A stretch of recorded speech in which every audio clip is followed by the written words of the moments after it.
Today, I want to talk about whimsical entrepreneurship. So, whimsy is clearly having a moment right now. Everyone's interested in whimsy, everything's whimsical, but what does that really mean, and how does that apply, or how can that be applied to entrepreneurship? So, to me, whimsy, beyond just being cute and playful and soft and cheeky or beautiful or delicate, these are all some qualities of whimsy. And I do love whimsy so much, and I really believe that whimsy is power when we move beyond the surface level kind of interpretations of it, and we can feel into the level of presence required for true whimsy, which is free, by the way, is it's natural. It's so natural to experience this delight and this enchantment with the world around us, to be present and tuned into what's going on right now in our lives and find the magic in that, find the beauty in that, the playfulness in that, and to also see ourselves as people and as beings who are able to create and co create that. So even if it seems like beauty isn't around you, play isn't around you, you can generate that within yourself and then radiate it out to make anything more whimsical or more playful or more delightful. And that is the power of whimsy. And it's so beautiful and it's so rich. And I think that it can be applied to entrepreneurship and in how we do business as well. And so I've been having my own business, or running a couple different businesses over the last 6 years. Right now, I just run one. It's called Fairy Good, which is a whimsical micro bakery and herbal practice to help people really tap into whimsy as power. And I also do marketing and branding consulting for people who want to create their own whimsical businesses and figure out what that could look like for them. And so I think with entrepreneurship, sometimes it feels kind of intimidating to start, or maybe you don't know where to start and you want to have your own business, but you don't really know what to do. And so I always think that it really begins with your kind of personal brand, and that sometimes can be, I think, misconstrued and feel like it's overly curated or it's something kind of fake or it's a persona. But to me, it really is just about being really clear outwardly how, like, what's going on inside, what your values are, what's important to you, what really guides you, what are your opinions, what's your personality like, what are your interests. And I think that often requires some shadow work, that requires a lot of reflection. Usually also like thinking back to your child self, calling upon your inner child, and just feeling into what is your truest or most authentic expression.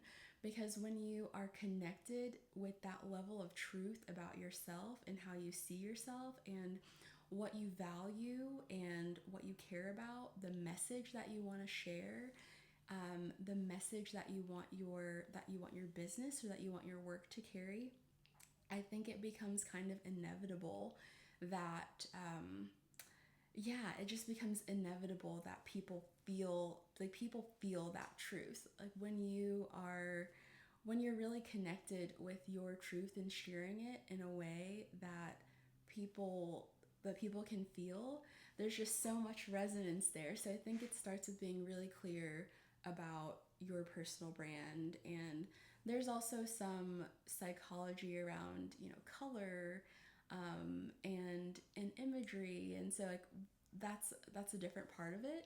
But I think it really starts with just being really clear on who you are, what your values are, what matters to you, and how you are wanting to show up in service to the collective and in service for others while being really aligned with who you are. The second part with whimsical entrepreneurship is creating this ecosystem. And so I think traditionally product or service based businesses we have received this model of, okay, with products, how can I make them as cheaply and as quickly as possible? How can I sell them for as much as possible and have the largest margins as possible? How can I get as many eyeballs as quickly as possible on my products or on my brand? And those rules just don't really work when you are building a business from the heart, and when you are working on something that's so intimate and so soul led. And same with services. I think this idea of, okay, like how much can I charge, and what are my different packages, and how can I convince people to spend as much as possible, and even the idea that you have to be in this energy of convincing anyone that they need what it is that you are offering. So I think a big part of the whimsical entrepreneurship ecosystem is being really clear on the ways that you work, and the different offerings that you have, the ways that people can support your work, the ways that people will benefit from your work, and just being really clear about how you can support others, how you can help people through your work, and what's the benefit, or what is the big transformation for them. And so that might be a combination of products and services. It might be a combination of different media channels like YouTube or like Substack. It might be your own newsletter or your blog or your podcast. It might be your own website. It might be reaching out to local businesses or different partnerships that you can create. But I think that depending on your personal brand and then your ecosystem, it allows people to understand how they can interact with you, how they can benefit from your work, what they'll receive from your work, and just what you're about, in a way that gives you some flexibility, and in a way where when you're in different seasons of your life, then you can still run your business, but it really fits around you. So for instance, I am an herbalist, and I have a line of whimsical herbal remedies that's all about helping people connect with their hearts and really live their lives from this place, so it helps them make the necessary changes so that their lives are just more heart-centered, and you find more fulfillment and more joy and more pleasure. And so part of what I do sometimes is I'll participate in pop-ups or do markets. But in the summer, I like to travel. And so when I'm traveling, then I'm not doing as many pop-ups or markets. And then that's when I lean into more of the consulting and service-based part of my business, or virtual herbalism workshops. So I'm still able to, which also, when I do that, I'm still helping people connect with their hearts. I'm still helping people invite more whimsy, more pleasure, more joy into their lives, embrace more creativity. But the how I'm showing up in that really changes with how my schedule is changing or how my energy is changing. So I'm always still able to offer some level of support, but it's able to be aligned with how I'm feeling and what my needs are and what others' needs are at any given time. So when you have that ecosystem, it really allows you that level of flexibility, in order to be able to continue doing your work, but in ways that don't burn you out, because they're able to shift and be flexible, as opposed to having a model where, say, if I always needed to be doing pop-ups every weekend or always at markets selling, I would burn myself out really quickly. So this model allows you to have that flexibility and that sustainability with your work. The other part with whimsical entrepreneurship is because you're wanting to divest from this really extractive model of doing business that we've all inherited, that's making people feel rushed, or like they're running out of time, or that they've got to do this, or they're going to miss out if they don't do this, or like I was saying earlier, selling things that you're trying to find that mix between quality and maximizing profitability. And so with whimsical entrepreneurship, there is a lot more communication. There's more transparency with what you are doing.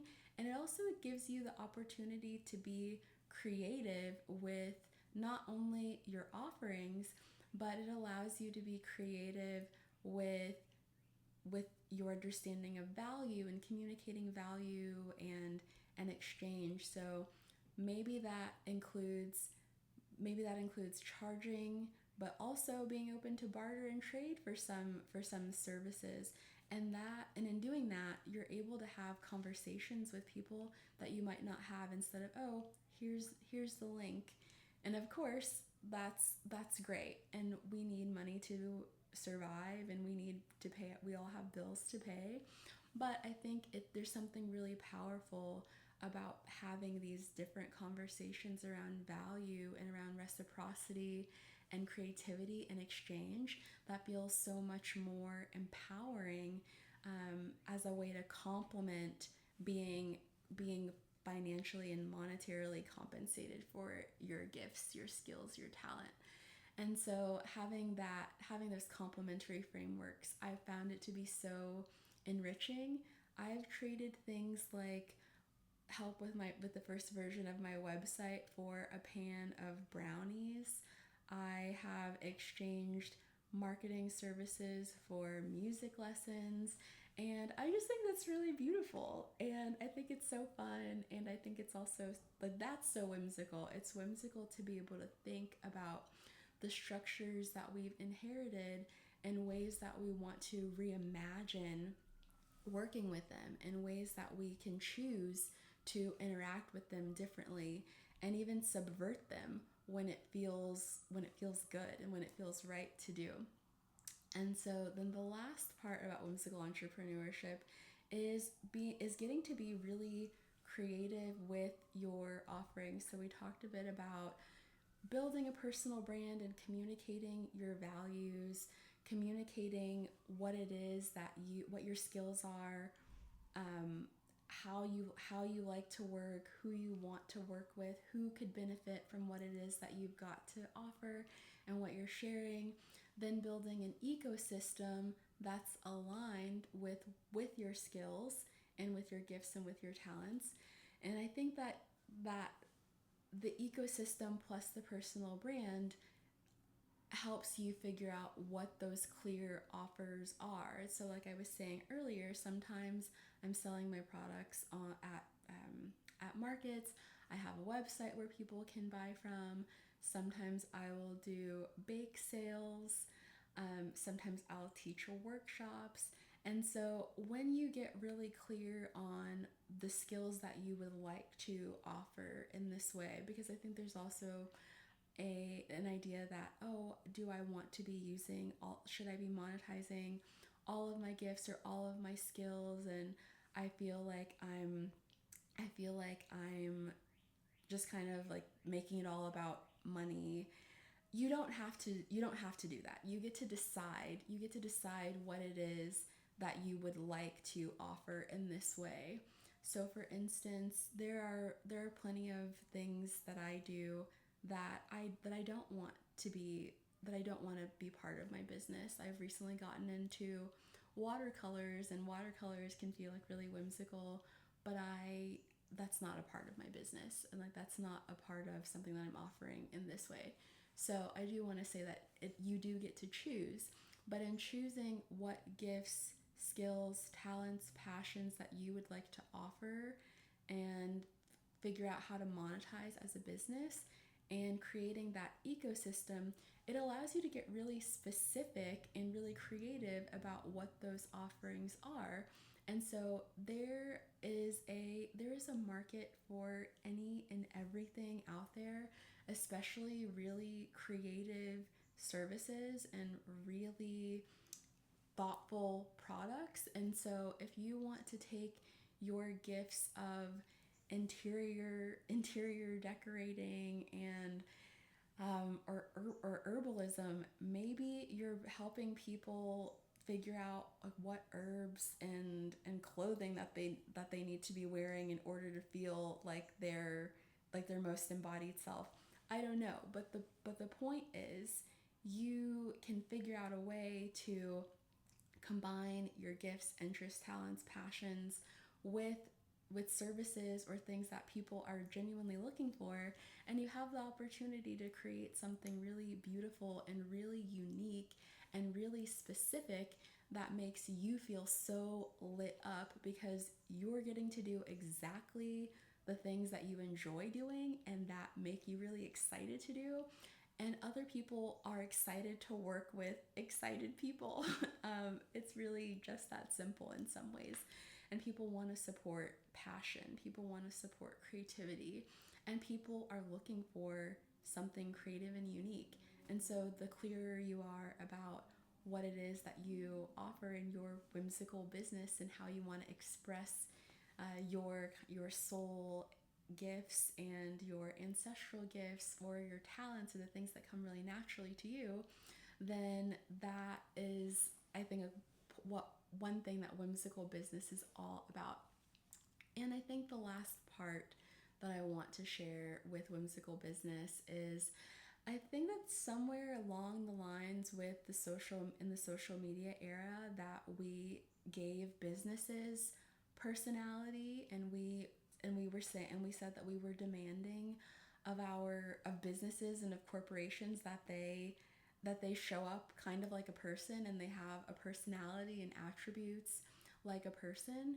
And in that way, we took, I don't know how to I'm trying to figure out the best way to explain this actually.